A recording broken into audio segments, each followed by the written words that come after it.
ಉತ್ತರಾಖಂಡದಲ್ಲಿ ಮಂಗಳವಾರ ಹವಾಮಾನ ವೈಪರೀತ್ಯದಿಂದ ಸಂಭವಿಸಿದ ಹಿಮಪಾತದಲ್ಲಿ ಶಿರಸಿ ತಾಲೂಕಿನ ಜಾಗನಹಳ್ಳಿ ಯುವತಿ ಸಿಲುಕಿದ್ದು ಕುಟುಂಬಸ್ಥರಿಗೆ ಆತಂಕ ಮೂಡಿಸಿದೆ. ಸಾಮಾಜಿಕ ಜಾಲತಾಣ ಮತ್ತು ಮಾಧ್ಯಮಗಳಲ್ಲಿ ಉತ್ತರಾಖಂಡದ ಹಿಮಪಾತ ಘಟನೆಗಳ ಕುರಿತು ವರದಿಯಾಗುತ್ತಿದೆ.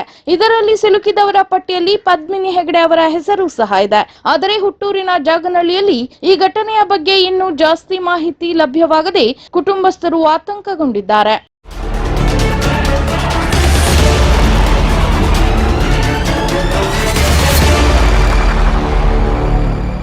ಇನ್ನು ಬೆಂಗಳೂರಿನಲ್ಲಿ ಉದ್ಯೋಗದಲ್ಲಿರುವ ಪದ್ಮಿನಿ ಟ್ರೆಕ್ಕಿಂಗ್ ಹವ್ಯಾಸ ಹೊಂದಿದವಳಾಗಿದ್ದಾಳೆ.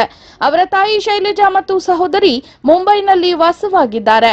ರಜಾ ದಿನಗಳಲ್ಲಿ ಹವ್ಯಾಸಕ್ಕಾಗಿ ತಂಡದೊಂದಿಗೆ ಟ್ರೆಕ್ಕಿಂಗ್ ಮಾಡುತ್ತಿದ್ದ ಪದ್ಮಿನಿ ಬೆಂಗಳೂರಿನ ಮೌಂಟೇನಿಯರಿಂಗ್ ಫೌಂಡೇಶನ್ ಮೇ 29ರಿಂದ ಜೂನ್ 7ರವರೆಗೆ ಆಯೋಜಿಸಿದ್ದ ಭಟವಾಡಿ ಮಲ್ಲ ಕುಶಲ ಕಲ್ಯಾಣ ಸಹಸ್ರತಾಲ್ ಟ್ರೆಕ್ಕಿಂಗ್ ನಲ್ಲಿ ಪಾಲ್ಗೊಂಡಿದ್ದರು. ಅವರೊಂದಿಗೆ ರಾಜ್ಯದ 17 ಜನ ಸಹ ತೆರಳಿದ್ದರು ಎನ್ನಲಾಗಿದೆ. ಇನ್ನು ತಾರಣಕ್ಕೆ ತೆರಳುವ ಬಗ್ಗೆ ಕುಟುಂಬದ ಸದಸ್ಯರಿಗೂ ಪದ್ಮಿನಿ ಹೆಗಡೆ ಹೆಚ್ಚಿನ ಮಾಹಿತಿ ನೀಡಿರಲಿಲ್ಲ. ಪ್ರವಾಹದಲ್ಲಿ ಸಿಲುಕಿದವರಲ್ಲಿ ಅವರ ಹೆಸರು ಸಹ ಪ್ರಸ್ತಾಪವಾಗಿರುವುದು ಆತಂಕಕ್ಕೆ ಕಾರಣವಾಗಿದೆ. ಇನ್ನು ಕೆಲ ಸಾಮಾಜಿಕ ಜಾಲತಾಣದಲ್ಲಿ ಘಟನೆಯಿಂದ ನಿಧನ ಹೊಂದಿದವರ ಪಟ್ಟಿಯಲ್ಲೂ ಪದ್ಮಿನಿ ಅವರ ಹೆಸರು ಪ್ರಸ್ತಾಪವಾಗಿರುವುದರಿಂದ ಆತಂಕಗೊಂಡಿರುವ ಕುಟುಂಬಸ್ಥರು ಪದ್ಮಿನಿ ಅವರ ಮೊಬೈಲ್ ಸಂಖ್ಯೆಗೆ ಸತತ ಸಂಪರ್ಕಿಸುವ ಯತ್ನ ನಡೆಸಿದ್ದಾರೆ.